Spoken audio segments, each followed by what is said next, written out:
Viva, viva! Welcome to Mexico. It was a late Saturday night. 3 friends and I were hanging out at my house when one of my friends, Dre, says, let's go to Mexico. Tijuana, to be exact. I had never been to Mexico, let alone Tijuana, but I had heard many great stories of friends and family members who had went to Tijuana. This could be my chance to create my own story. Ironically, Dre doesn't even have a car.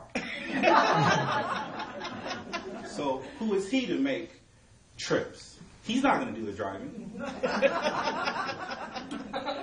He went on to talk about how clubs wouldn't end till 6, how drinks were cheap, and how there would be ladies galore. I then saw my cousin and Tony's eyes start to glaze. Dre knew our kryptonite, women. Didn't take much convincing after that. We were on our way to Mexico. We zoomed down the 5, and I'm not sure if you guys have ever drove to Mexico, but it kind of seems like you're driving downhill for some reason. Tony reminded me for the 5th time to watch for the big yellow sign that says last U.S. exit. You do not want to pass the big sign that says last U.S. exit. I started to think this trip might not be all it's cracked up to be. As we approached the exit, we parked, and I saw this great, massive, huge concrete wall. Kind of reminded me of a movie, Escape from L.A. Like there was a whole new world on the other side of this wall, and if you weren't careful, you might not make it back. Fearlessly, we moved forward. Tony, who was somewhat fluent in Spanish, met some taxi driver and convinced him to take us where we needed to go. As we walked into this taxi, I really didn't want to get inside. It was old, and there was cloth, and it looked something like an old 60s or 70s movie. Something my grandfather used to drive. Nevertheless, we got inside, and we were off. Made a right here, made a left here. I started to realize some things. Clearly, they don't care about their streets. Clearly, this person has never taken driver's ed. And the seatbelt doesn't work. But we made it to the club safe. We got there about 1 o'clock in the morning, and it was drinks galore, ladies everywhere, and the music was blazing. Tony decides he wants to go and get a massage. I was a little uneasy of him leaving us in international territories, but before I could object, Tony was gone. Now it's just me, my cousin Justin, and Dre. We walk down and get some drinks. Between getting some drinks, partying, and having a good time, my friend Dre, lost his cell phone. He's furious. Who stole my cell phone? And also, he had a little too much to... Who stole my cell phone? We're not leaving until I get my cell phone. Ironically, the club closes. And he still is bent on trying to find his cell phone.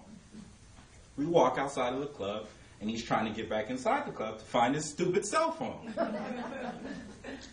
The security would not let us back in, and then Dre finds something else to take his anger out on. There happened to be an abandoned car not too far from where the club exit.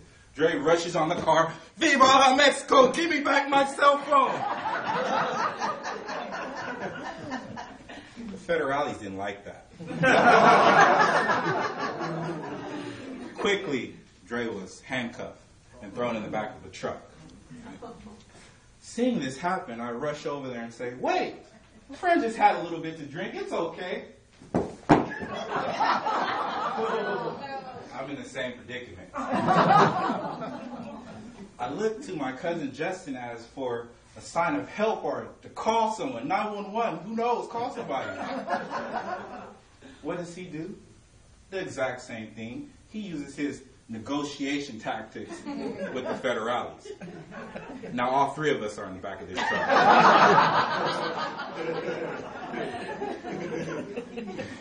And our Spanish-speaking guy is still on this luxury massage. We go around the corner, and there were three other tourists with us. They used the right negotiation tactic. They had currency. Before I knew it, they were gone. Now it's just the three of us, me, my cousin, and Dre, still on this truck. I start to think, will I be in a Mexican prison? How much money do my parents have to use to bail me out? Will the Navy SEALs come and rescue me? The truck slowed down and let the three of us out. I was quickly patted down for my possessions. My cell phone was gone. The money that I had was gone. But who cares? I was still breathing and I was happy. Just then, Tony pulls up in a taxi. I guess that massage ended up just about the right time. As we head back home, on our way home, we tell Tony of our escapade. He can't believe it. He's sitting there with the grin on his face. I should have got a massage too. I get home to my dad, who's sitting there on the couch, and he looks at me and he says, "How was your trip, son?" I look up and smile. Just another night in Mexico.